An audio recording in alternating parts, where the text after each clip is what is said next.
A young student named Hannah strayed into a forgotten rest stop deep in the woods, where the line between life and death blurred. From the shadows emerged a faceless ghost whose breath carried icy mist, chasing her until fear consumed every thought. Each step drew her closer to collapse, her mind trapped between nightmare and reality. Just when the specter reached for her, a mysterious man named Aaron appeared, standing firm with a silver light in his hand. He fought against the darkness and pulled her through time itself, leaving her stranded in a haunted battlefield of the past.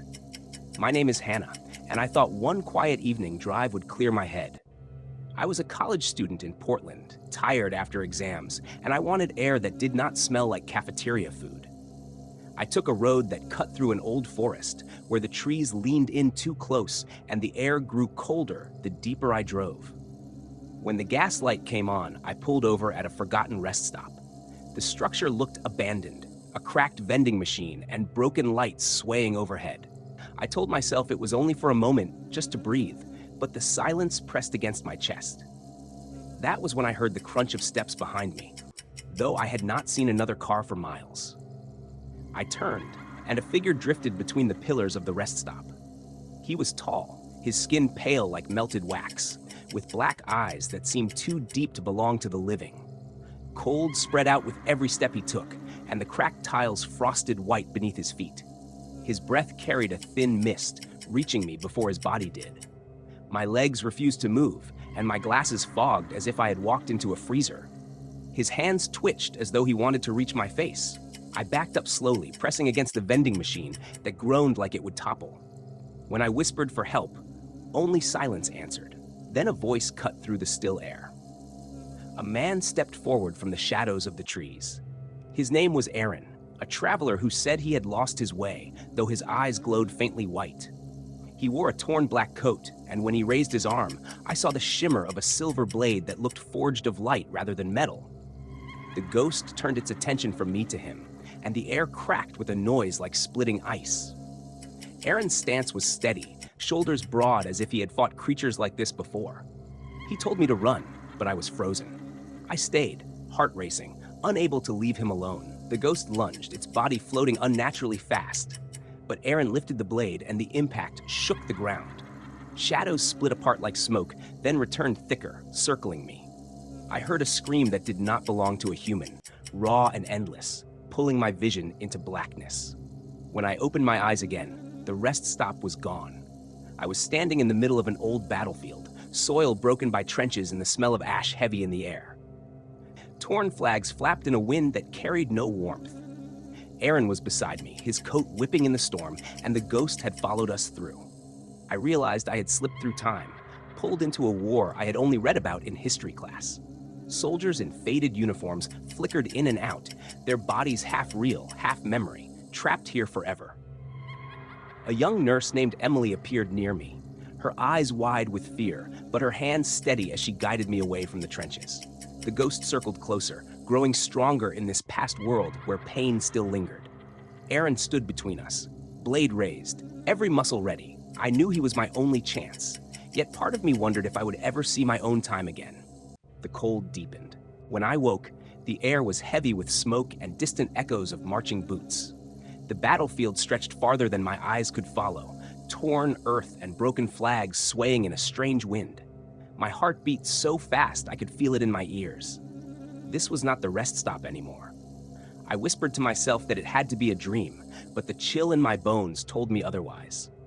Aaron stood only a few feet away, his coat whipping around him, his gaze fixed on the ghost that had followed us.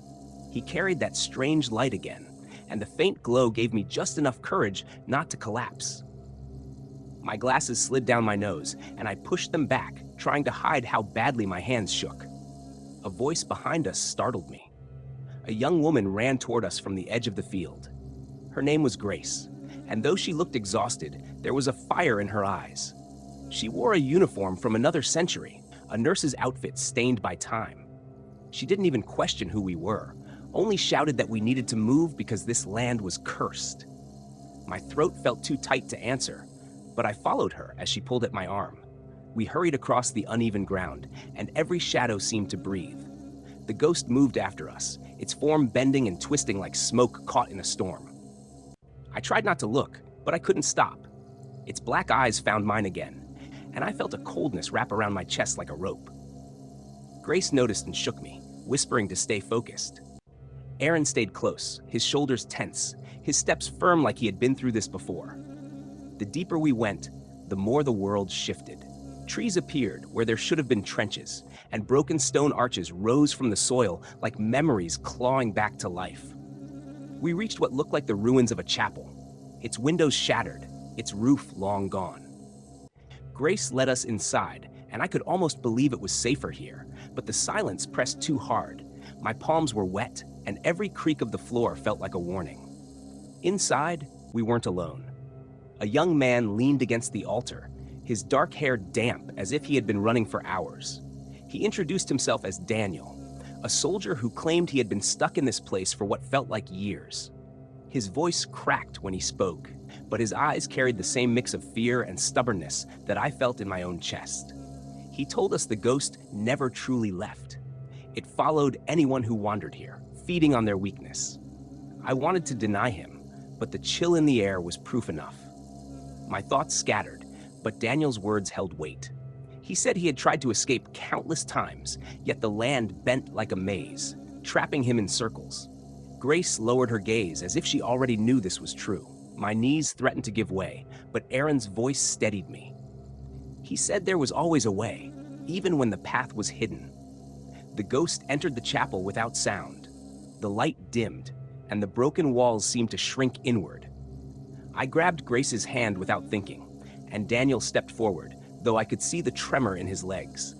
Aaron lifted the glowing blade of light again, and for a moment the ghost stopped, as if recognizing him. The pause was worse than an attack. My stomach turned cold, and I realized this thing might know us better than we knew ourselves. The air cracked, a low hum crawling through my teeth. Grace whispered a prayer. Daniel clenched his fists, and I closed my eyes, pretending I was anywhere else. Then Aaron shouted for us to run, his voice steady but sharp. He clashed with the ghost in the center of the ruined chapel, light against shadow, and the sound was like glass breaking underwater. I didn't want to leave him, but my body moved on instinct. Grace pulled me, Daniel ran beside us, and the night swallowed every word I tried to say. We stumbled back into the open field. The ground twisted, the horizon bending as if the world itself was folding. I heard Aaron's steps catching up, and relief flooded me, but the ghost's cry followed close behind. It wasn't over. The battlefield stretched again, different this time, filled with figures that flickered in and out like broken film. Soldiers without faces, nurses without voices, fragments of time repeating their end. I wanted to scream, but my voice caught. Daniel shouted that we had to keep moving. Grace pointed toward a stone tower in the distance, and Aaron urged us forward with the last of his strength. My lungs burned, every step heavier than the one before, but I couldn't stop. The ghost's shadow stretched longer, reaching toward me like it had all the time in the world. By the time we reached the base of the tower, I thought my heart would burst. The door was carved with symbols I couldn't read, glowing faintly like they were alive. Grace pressed her hand against them, and to my shock, they shifted, opening with a sound like rushing water. Daniel pushed me inside first, his face pale but determined. Aaron followed close, the ghost just a breath behind us. The heavy door closed, and for the first time the air was still. My chest heaved, my body trembling, but the silence didn't comfort me. We had escaped one trap, only to step into another. The tower stretched upward, filled with endless stairs that disappeared into darkness. I swallowed hard, realizing there was no turning back. Whatever waited above might be worse than what we had left behind, but we had no choice. My voice was barely a whisper when I said it, but I knew the others felt it too. This journey was far from over. The tower seemed endless, each step echoing louder than the last, pulling us higher into the unknown. My breath felt shallow, my legs heavy, and yet I couldn't stop. Grace walked ahead, her hand tracing the cold stone wall as if it could steady her, while Daniel stayed close behind me, eyes sharp, scanning the shadows that flickered where no light should reach. Aaron was the only one who looked certain, though the flicker of exhaustion had crept into his face. I kept thinking that maybe he was the only reason we were still alive. My thoughts spun with questions I couldn't form, so I stayed silent. There was something about the air in that place, thick and watching, like the walls themselves wanted us to lose our strength before we reached the top. Halfway up, we passed a narrow hall lined with faded murals. The paintings showed figures kneeling before a dark figure with no face. Some bowed as if in worship, others looked trapped in grief. The images crawled into me, and I quickly turned away, afraid I might see myself among them. Daniel stopped longer than he should, his jaw clenched, his fists curling at his sides. Grace tugged him forward, whispering for him not to stare, though I could tell she wanted answers as much as I did. The stairs curved tighter, and a faint hum filled the air. It wasn't sound exactly, but more like something pressing against my chest, pushing with every heartbeat. I whispered to Aaron, asking if he felt it too. He nodded without looking back, saying it was the tower's way of testing us. His voice was steady, but I caught the tension in it. For the first time, I wondered if even he had doubts. At the next landing, the floor shifted beneath our feet, forcing me to grab Daniel's arm before falling. The tower didn't want us here. Grace steadied herself against a cracked pillar, her face pale yet determined. A moment later, I realized the cracks in the stone weren't natural at all. They formed symbols, pulsing faintly as if breathing. Aaron touched them lightly, and the glow brightened, revealing fragments of words in a language none of us knew. Before we could react, the sound of footsteps echoed above us. Slow, deliberate, heavy, as if someone or something was waiting. My stomach knotted, each step louder than the one before. Grace's eyes widened. Daniel whispered a curse under his breath, and I felt every instinct in me scream to turn back. But the stairs behind us had sealed, the stone wall smooth and unbroken. We had no way but forward.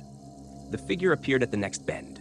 It was tall, shrouded in a cloak that seemed to move like smoke, its face hidden, though I felt its gaze press on me with unbearable weight. My chest tightened as if the air had been pulled away. Daniel stepped forward, his fists clenched, but Aaron blocked him with a raised hand. The figure tilted its head, silent, as though studying us. I wanted to look away, but something about it demanded attention, pulling me in like gravity. The silence broke with a sudden shift. The figure extended its hand, and the symbols on the wall flared in answer. The air grew hot, almost suffocating. Grace's knees buckled, and I pulled her up, my hands trembling. Aaron raised his light once more, its glow fighting against the shadow, and the clash of brightness and darkness filled the stairwell like a storm. The figure recoiled, not in pain but in recognition, as if Aaron's power was familiar.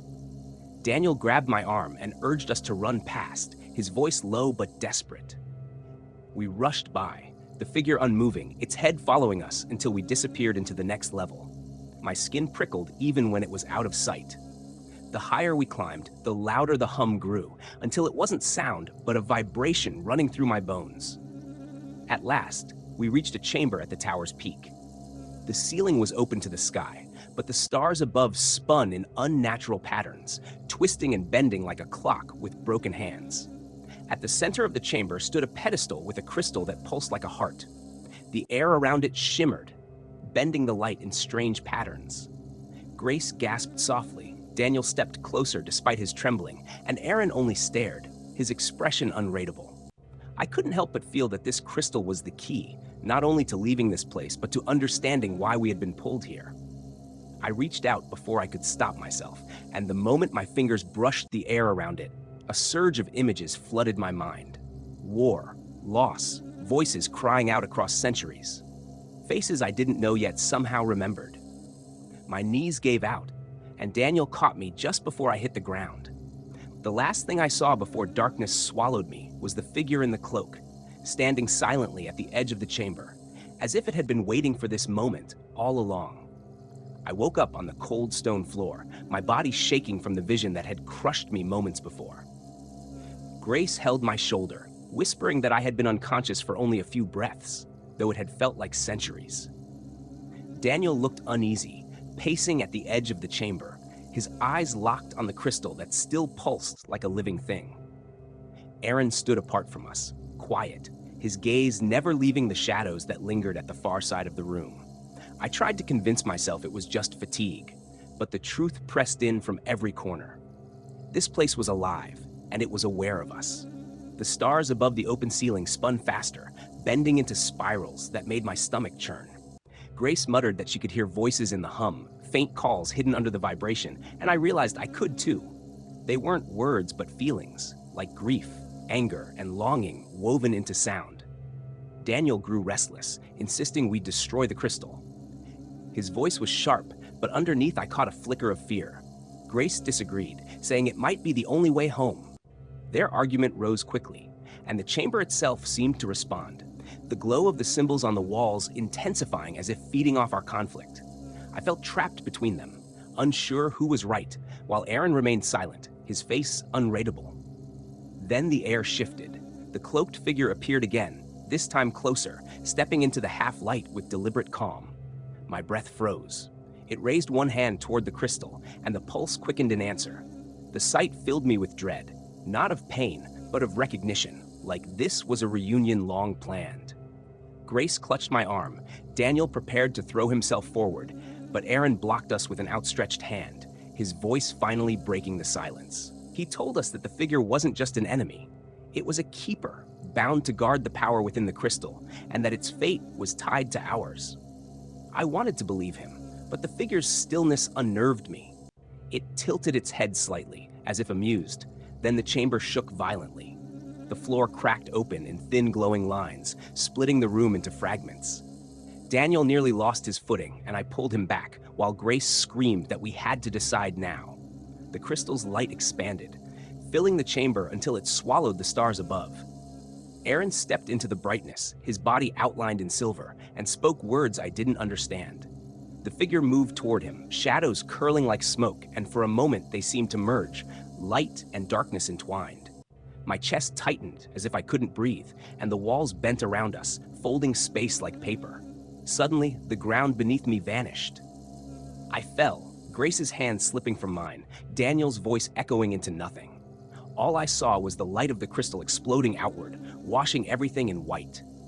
My last thought before the plunge was that maybe the tower hadn't been a prison at all, but a passage, and now it had chosen where to send us next. When I opened my eyes, I wasn't lying on the stone floor anymore. I was standing in the middle of a forest, though nothing about it felt natural.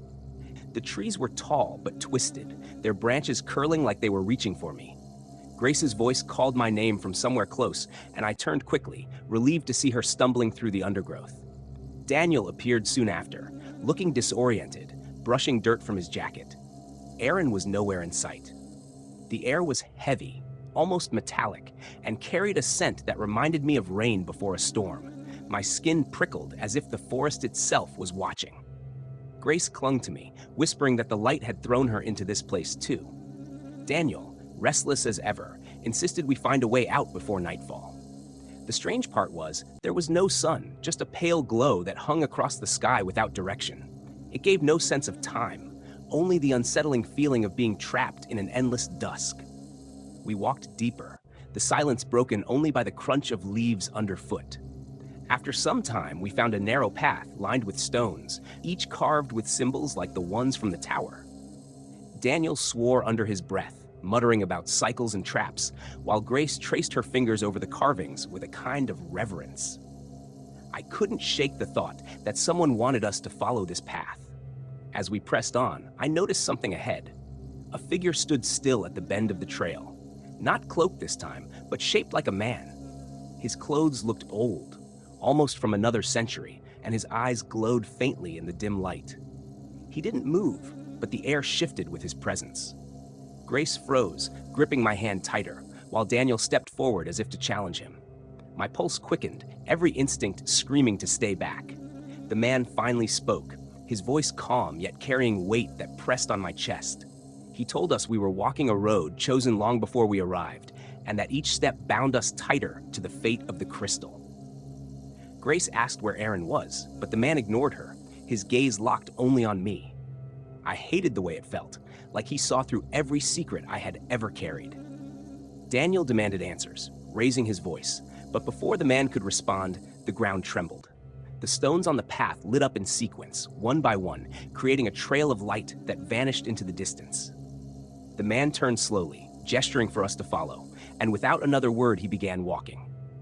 Grace wanted to trust him, Daniel wanted to turn back, and I was left in the middle, torn between fear and curiosity.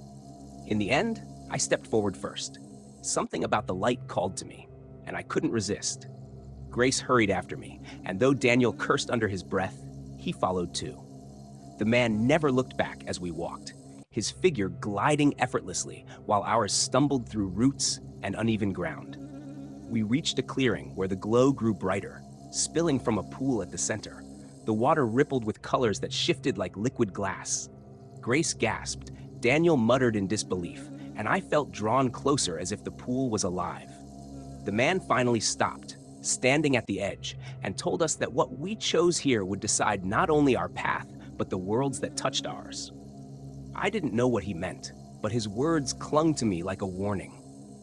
My reflection in the pool shimmered and shifted, showing not my face, but a place I didn't recognize.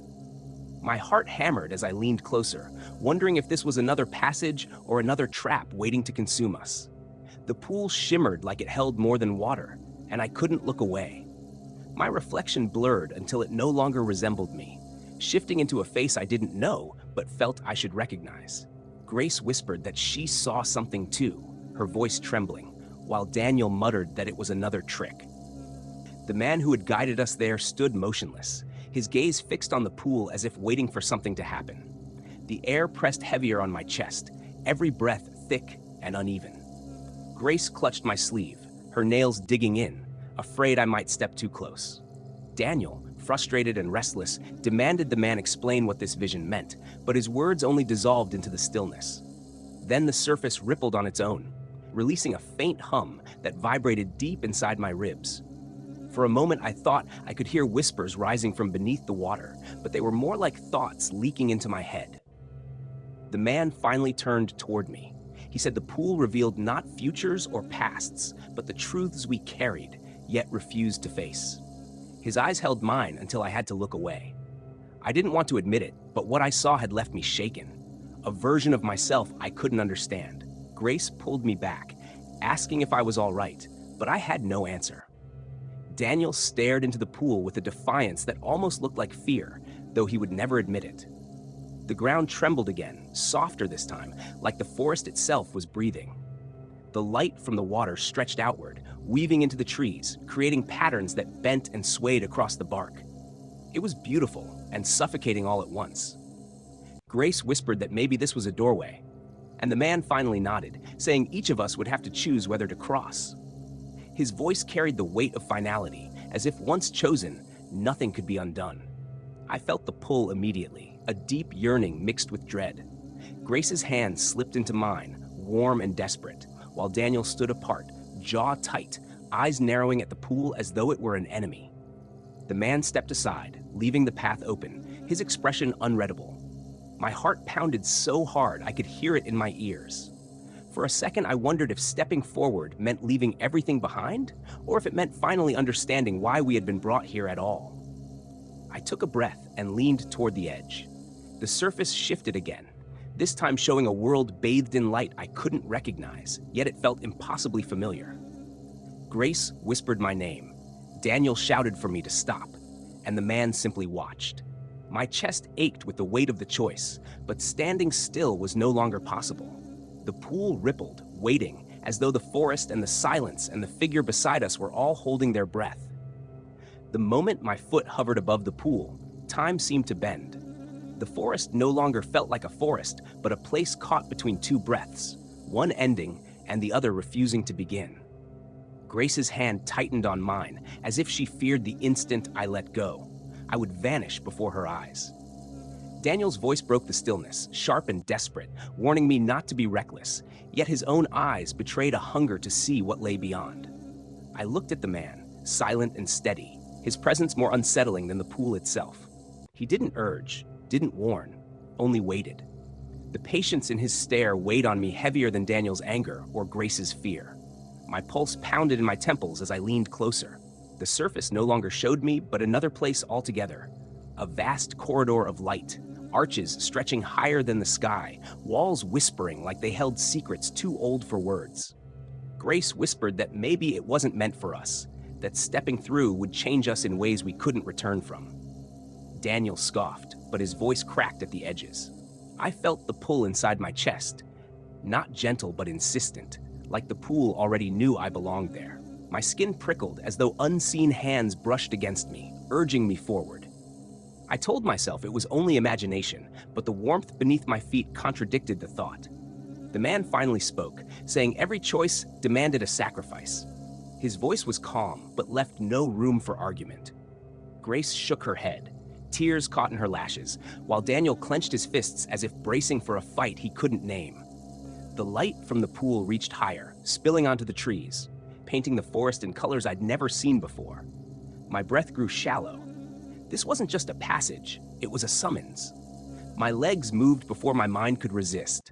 I edged closer, the ground humming beneath me, the air thick with a sweetness that was both inviting and suffocating. Grace begged me to stop, her grip slipping, while Daniel's hand reached out too late. The man did nothing but step aside, his shadow stretching long against the glow. For a heartbeat, I thought of home, of mornings that once felt safe, of laughter that now seemed like fragments of a dream. Then I leaned forward. The pool opened, swallowing sound, bending sight, and my body felt weightless, as if pulled into a current I couldn't fight. The forest, Grace's voice, Daniel's shouts, all fractured, stretching thinner until they were gone. There was only light, endless and consuming, folding me into its silence. My last thought before it claimed me was not fear, but a strange certainty that I had always been meant to cross.